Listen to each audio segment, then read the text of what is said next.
Hello, everyone, and welcome to Slash Film Daily for Wednesday, October 17th, 2018. On today's episode, we're going to talk about the latest film and TV news and get some life advice from Chris Evangelista in the new Advice Corner.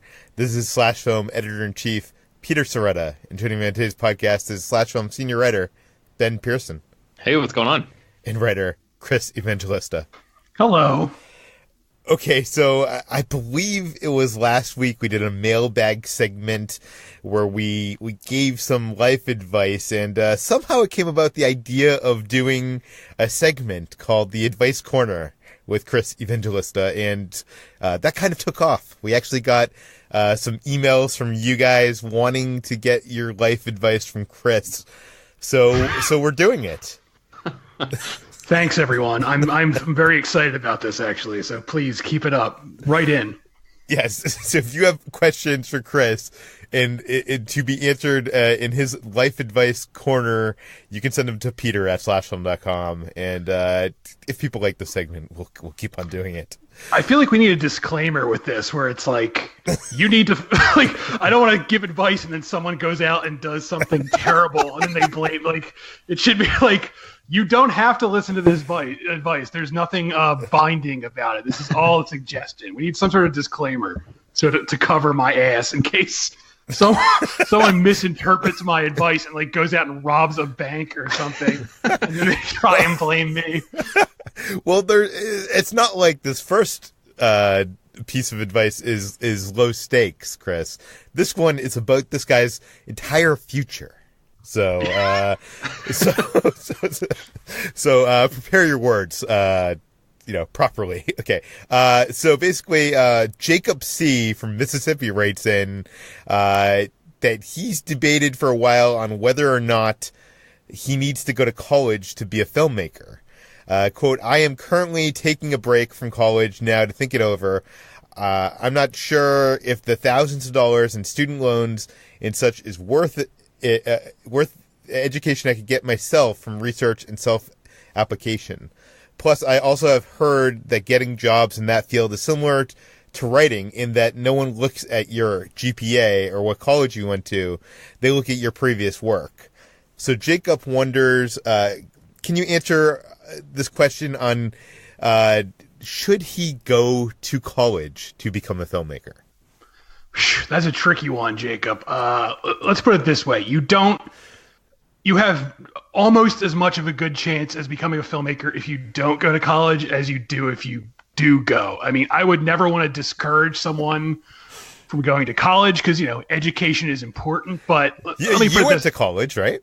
I did. I didn't graduate, though, and look at me now. But dishing out advice on a podcast. Yes. Let me put it this way. I had a very good friend who went to the University of the Arts, which is a art college in Philadelphia, and he went for filmmaking. He got a degree, and now he is unemployed. So the college really didn't do much for him. That's not to say college doesn't work. I mean, like people like Martin Scorsese, they went to film school and it helped them greatly, but that was also a different era. I would say, what you need to do is make connections, and college definitely can help with that, but it's not, the be all end all. So I would say if you're having doubts and if you don't want to spend the money and, don't go back, just blow it off or go back. It's whatever you feel comfortable doing. I'm a big believer in doing what makes you happy. So if going back to college is going to make your life better, then yeah, do it. But if not going back would make you happier, maybe consider it. There's nothing, especially if you wanted to be a doctor, then yes, I'd say you absolutely need to stick to college. But filmmaking, it's a whole different game. It's really about what you know and what your talent level is. I mean, you do make a good point. Like, Ben and I do live in Hollywood, and I'm sure we both have a bunch of friends who have tried to get into filmmaking. And from what I can tell, the biggest advantage of going to a college for filmmaking is making all those connections that you spoke about. And my friends who have progressed in the ladder is because of people they knew and connections they made. So I would say this: if you are going to go to a college for filmmaking, try to go to a place that people are actually going to go out of there and move to a place in this world like Hollywood where they're going, you know, go to school where people are actually planning on actually doing this thing and not, you know, someplace in middle America where these people probably aren't going to move to a location where filmmaking is a, you know, possibility, I would say. Yeah, like a lot of people, you know, a lot of filmmakers who did go to film school, they went in, you know, New York and LA. So, you know, that's a whole different game. If you're going in, you know, Kansas, you know, no offense to Kansas, but you're probably going to get a different level of education there than you would at like a New York or LA film school. Yeah. And Ben, do you have any thoughts on this? I would just say, especially if you're taking a year off right now from college, or at least a break from college, I would say try to get into circles right now of people who are making shorts or whatever in your area, and then sort of see how it goes. Make those connections while you're not even in college, and see if you can sort of parlay that into finding the right kind of people who will get you involved with the right kind of projects, and then maybe you can move to, you know, New York or LA or something from there without necessarily needing to go back to college. Because yeah, I think you guys have said it very well. The connections are really what's important here. Yeah, and I know this is probably the most obvious thing, and I know a lot of big filmmakers say this, but you have, you know, the tools to make a film in your pocket. You know, I've gone to the theater and been in a full theater full of people watching a film that was shot on an iPhone. So, you know, I think with anything, I know we had this talk about getting into film writing, and the same applies there too. Don't wait till someone can tell you can do it. Don't wait until you have the proper tools to do it. Just do it. You know, if you do it and you love doing it, keep on doing it, and you know, find a way to make it so you can do what you love for a living, is what I would say. And I really think the entry point into filmmaking is very low at this point. It really is about connections, and there are a bunch of ways to get those connections. But so Chris, the bottom line is go. I guess your advice was go if you want to go. Yeah, it's. You know, and I think what Ben said is a great point too, where if you're taking a year off, try and make those connections now. Try to intern somewhere. Try to, you know, get your foot in the door without college. And if you do, there's your answer right there. Like if you can make those connections during this year off without the assistance of college, I feel like that's your answer, that you don't really need to go back. But if you're struggling for a whole year, maybe you should consider going back just for the connections. Do what's best for you, young man. That's my advice. Well, I think he can't go wrong there, unless what he believes is best for him is the wrong thing. Is robbing a bank. Yeah, robbing a bank. Don't do what's best for you as long as it's legal. Let me put it that way. Okay, let's get into the news. Jason Blum, who heads up Blumhouse, who recently was asked why Blumhouse has yet to have a female director. Chris, tell us about his horrible answer. Yes. Let me preface this by saying I really like Blumhouse. I really like what Jason Blum does. I think he's, you know, a very good producer. But this is a very misguided answer. You know, during an interview, someone asked Jason Blum, you know, why, with all the Blumhouse films out there, why has there yet to be a female director? And his answer boils down to, first of all, he says essentially there aren't that many female directors to begin with, which is, you know, a common misconception because there are, they just don't get hired. But he apparently doesn't know this. And then he adds, not only are there not a lot of female directors, he says the female directors that are out there are, quote, less inclined to do horror. So this is, you know, again, I like you, Jason Blum, but this is a very wrong-headed answer. He's basically just assuming that female directors have no interest in horror, which is not true. And, they're out there. They just want the chance. They want someone like Jason Blum to give them that chance. And he apparently doesn't realize that. Oh, I mean, there's even female directors that are big names, I think, in the horror space. Like, I don't understand how he could not understand that there is a whole sex of directors out there that are probably very interested in doing a Blumhouse movie. Yeah, it's very weird. I don't know. To his credit, he does mention two female filmmakers he reached out to. One is Jennifer Kent, who directed The Babadook, and the other is Lee Yaniak, who directed Honeymoon, which is a very good but very underseen indie horror film. And apparently the scheduling... apparently Jennifer Kent just didn't want to work with him. That's what he makes it sound like. And with Lee Yaniak, the scheduling didn't work out. But, that's only just two names. There's a whole world of female filmmakers out there. And, I really hope this is sort of like a wake-up call and he sees the reaction that this article is getting, because I'm seeing pretty much everyone dunking on him on Twitter right now about how wrong-headed this answer is. So I hope it's like a wake-up call and he realizes that, there are plenty of female filmmakers who want to do horror. They just need that opportunity. Yeah, I hope this bad press maybe bullies him into looking at this and reassessing the situation a little bit. But let's move on to Fast and the Furious. The producer of the original series is suing Universal over the Hobbs and Shaw spinoff. Ben, you're a big fan of this franchise. What do we know?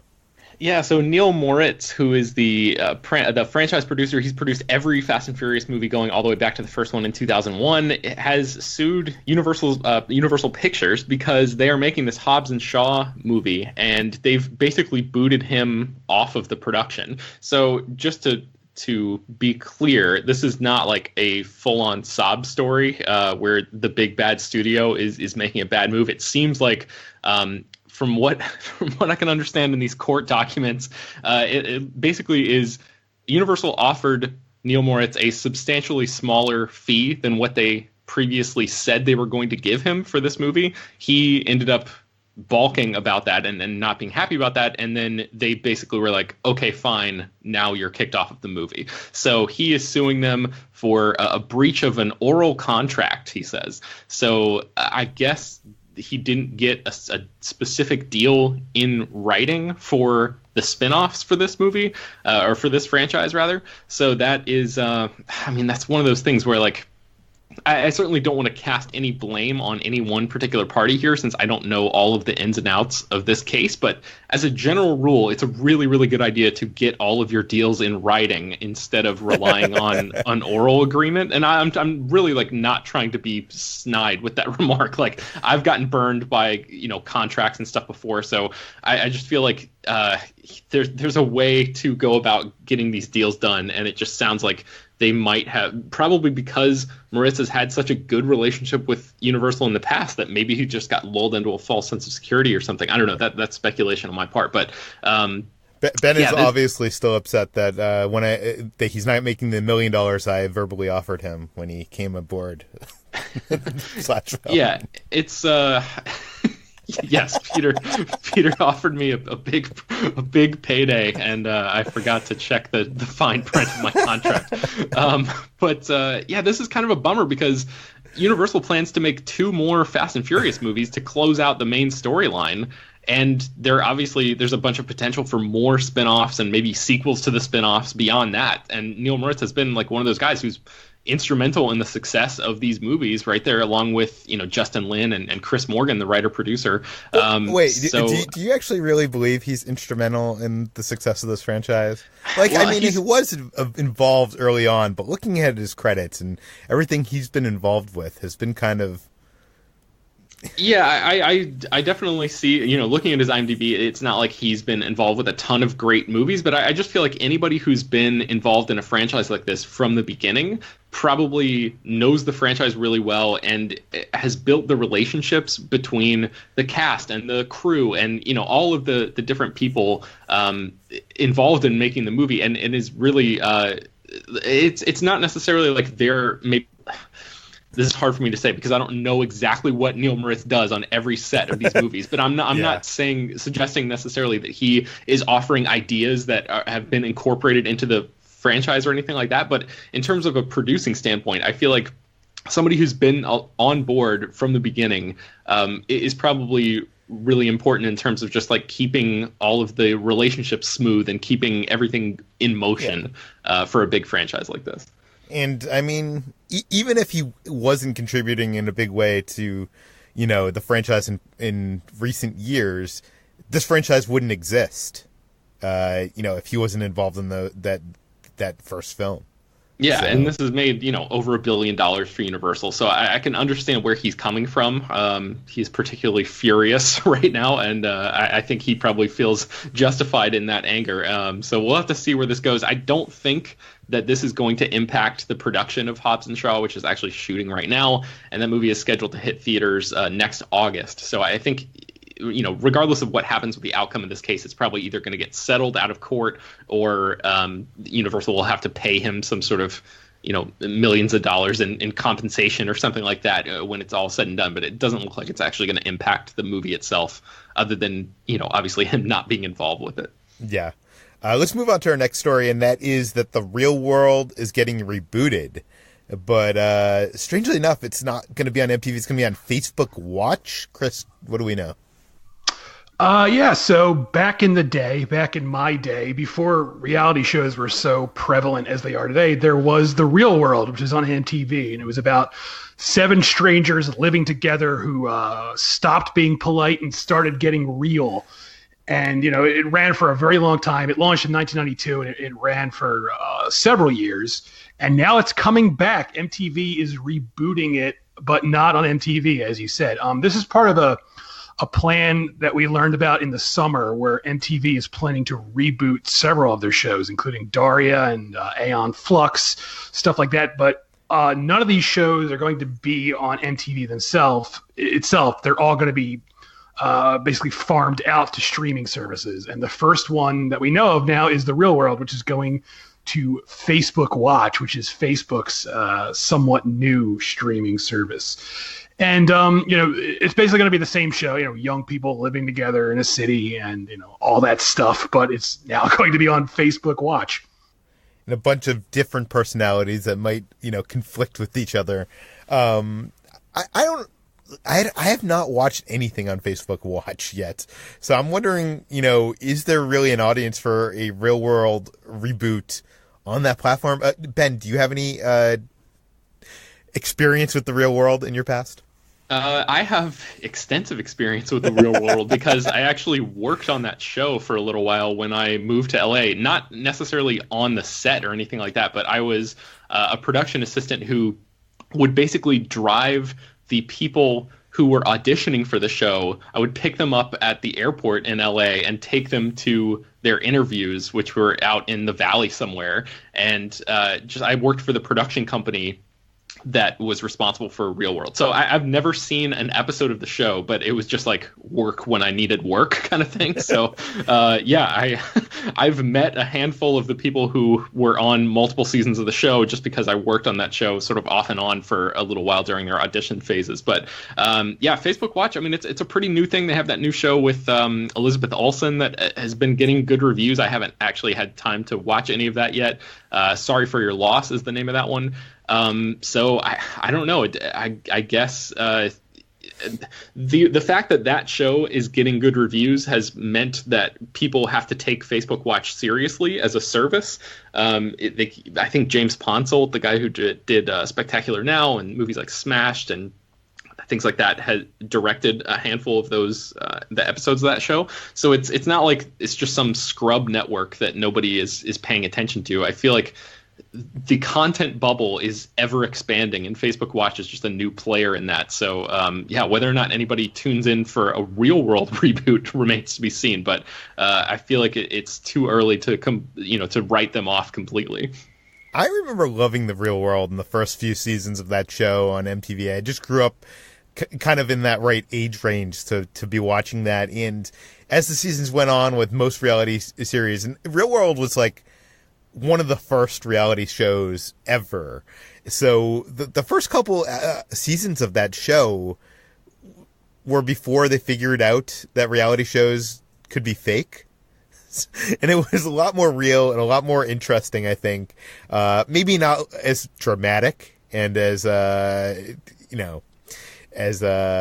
consumable, binge watchable, I guess, as it had become when they've moved it to Vegas and, cast all sorts of crazy people in it. But I was never interested in the later seasons of The Real World. I always liked the earlier seasons when it was actually more real. Like I remember watching a later season, and like they would like bring all the cast to like get different jobs, like fake jobs for the show. By fake jobs, I mean like arranged jobs for the show. I don't know. It just was not my thing. But I wonder if Facebook Watch... Do you guys know... I know you guys have not watched any Facebook Watch stuff, but I'm assuming there must be some kind of social component to this where you can kind of like chat about the show you're watching while you're watching it? Yeah, I think there is that. Again, I haven't watched it, but I think there is going to be an interactive element with this because of it being on Facebook technically. But like, this is a weird thing to me because aren't most young people like isn't Facebook like 3 social networks ago for the up and coming generation? I feel like everybody's on Snapchat or something. And even that is like, I feel like I'm old just suggesting that because there's probably like 6 things that have come out since Snapchat that people are already on. But I just don't feel like younger people are watching or are spending any time on Facebook. Am I wrong about that? I mean, I think you're right, which is so strange to me because I feel like I got into Facebook after, all that whole college generation got into Facebook, and I felt like Facebook was the social network for younger people, and now Facebook has gone from that to the the social network for like my dad right. and parents. So like I feel like it totally bypassed me. But I don't know. I don't think you can create something like this for Snapchat because then it would be gone within a day. You would have to consume it within the day, and then it would not exist ever again, right? Who knows, man? It's the Wild West out here. Yeah, but I do think the component of being able to socially interact with the show, people in the show, people watching the show, it makes sense for a reality show like Real World. So I don't know. We'll have to see. I'm sure none of us will end up watching this, but I'm actually curious. I actually almost want to see the first episode. But let's move on to Annabelle 3. Patrick Wilson and Vera Farmiga are coming back to play the Warrens in the spin-off sequel. Ben, what do we know? Yeah, so Wilson and Farmiga play Ed and Lorraine Warren in the Conjuring universe movies, and basically they've been largely confined to The Conjuring and The Conjuring 2 at this point, but they've skipped out on the Annabelle franchise and The Nun, but that is about to change because a new report yesterday said that those two are going to be reprising their roles again in the upcoming Annabelle 3. So we know that movie basically follows the titular possessed doll, and it's going to be in the Warrens' artifacts room, which we've seen in the Conjuring movies.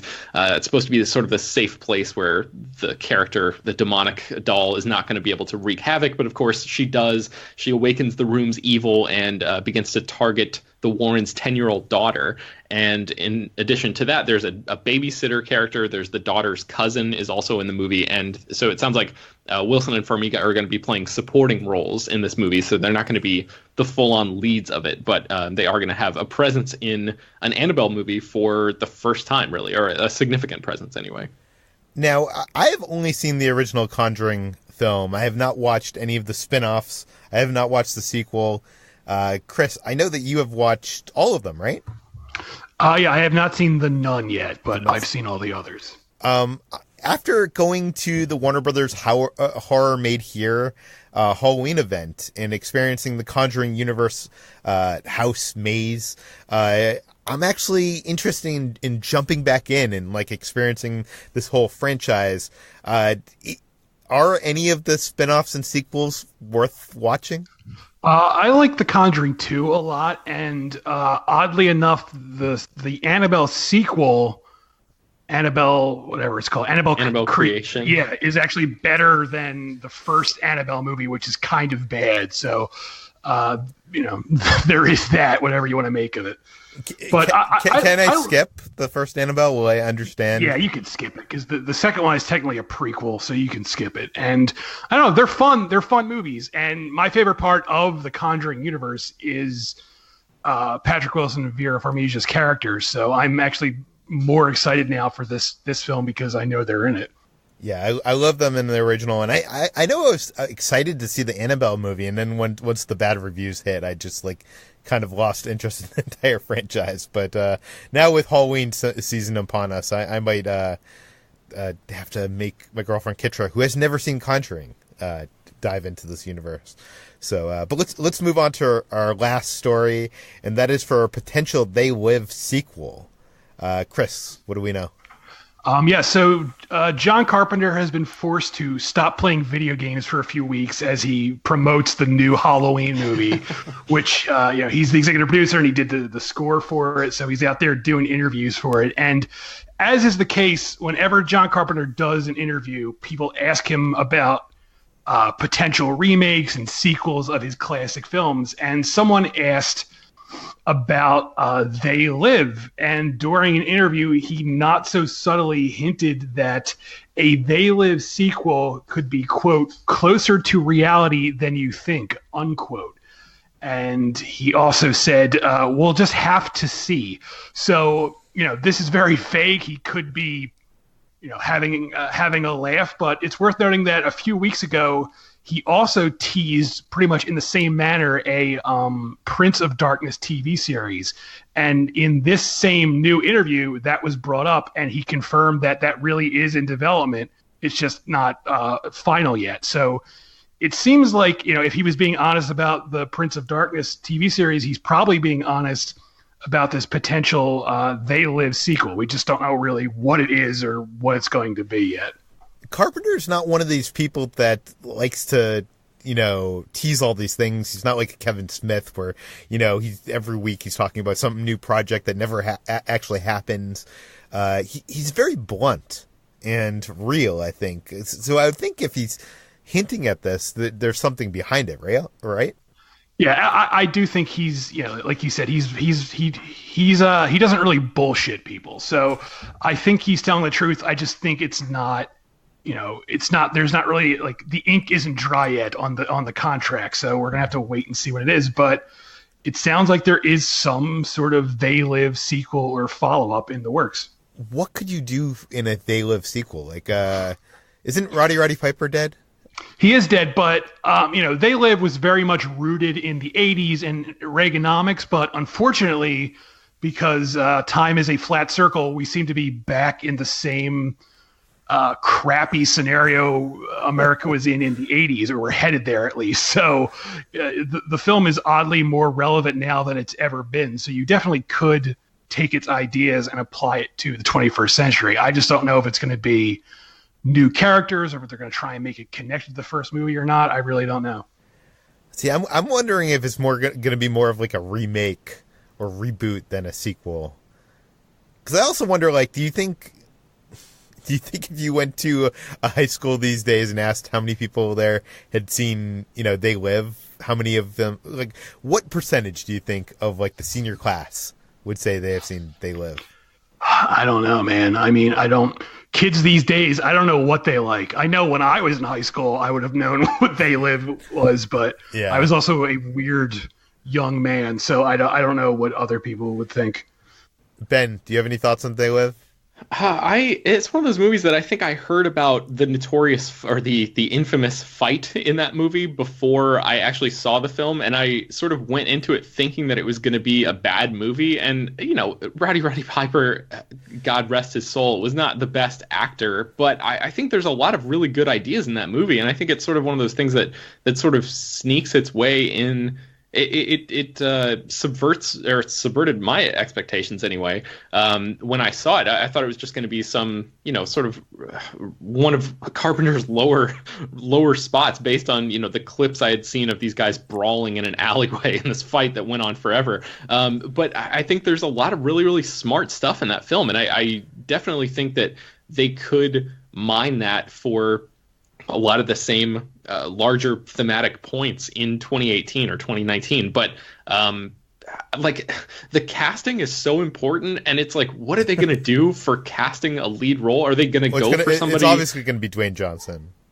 Because I mean, it sounds like John Carpenter and Dwayne Johnson are not exactly on the same page, because Dwayne Johnson's supposed to be doing a remake of Big Trouble in Little China, and I think John Carpenter has been like, yeah, I don't know anything about that, basically. So even though Dwayne Johnson has been like, Carpenter's definitely going to be involved. So I don't know. It seems like there's some miscommunication there. But so I don't know if he would be the one cast. But yeah, would they try to cast somebody who's like purposefully not the best actor to sort of like... So John Cena?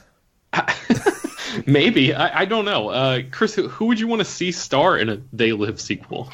Dwayne Johnson actually would be perfect for this. It kind of sucks that he is attached to Big Trouble in Little China, because first of all, I don't think that actually needs a remake or a sequel, whatever they're doing, but this would be a better movie for him, because he's not the best actor, but he does have that same sort of meathead attitude that would work well.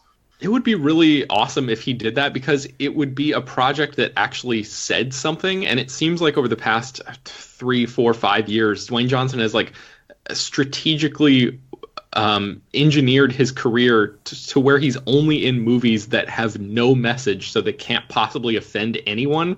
And I would just love to see him, which is so weird, because take a stand. He began his career doing like Southland Tales, and even that like prison movie kind of had some messages to it. Now, yeah, you're right. Yeah. He's like, I do think visually they could do something interesting with a new They Live movie, especially now that, there's 3D glasses and stuff. Like, I think having those dual realities could be kind of cool. Mm-hmm. I don't think we've seen that kind of done in like the 3D space.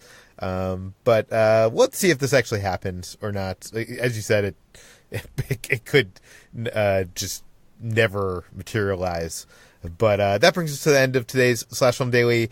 If you have questions for us in the mailbox, or if you need life advice from Chris Evangelista, send it to us at peter@slashfilm.com. Leave your name, general geographic location in case we mention them on the air. This podcast, Slash Film Daily, is published every weekday on iTunes, Google Play, Overcast, Spotify, all the popular podcast apps. Please go write and review this podcast on iTunes. Tell your friends. Spread the word. And we'll see you tomorrow. We need a theme song for Chris's Advice Corner. We need like a, happy and inspiring theme song. Maybe the listeners can make one and send it in. Yeah, if you have musical talent, please record the Chris's Advice Corner theme song. Yeah, it needs to be like a Saturday morning kids kids show, right? Like, what would you want your theme song to be, Chris? Man, I don't know. It's got to be very upbeat, because then they'll hear my voice and be like, oh, that was a fake out. He's not as upbeat as his music made it sound like. But it needs to be very positive and quick and very catchy. It needs to be an earworm that gets lodged in your head all day. So you're just walking around singing the Chris's Advice Corner theme song. So basically, we want someone who's willing to write this and donate it for free to submit the next Frozen theme song, right? Right. Or like the song from That Thing You Do. Make it that. Like that. Yes. I mean, it's probably pretty easy, right? Yeah. For somebody.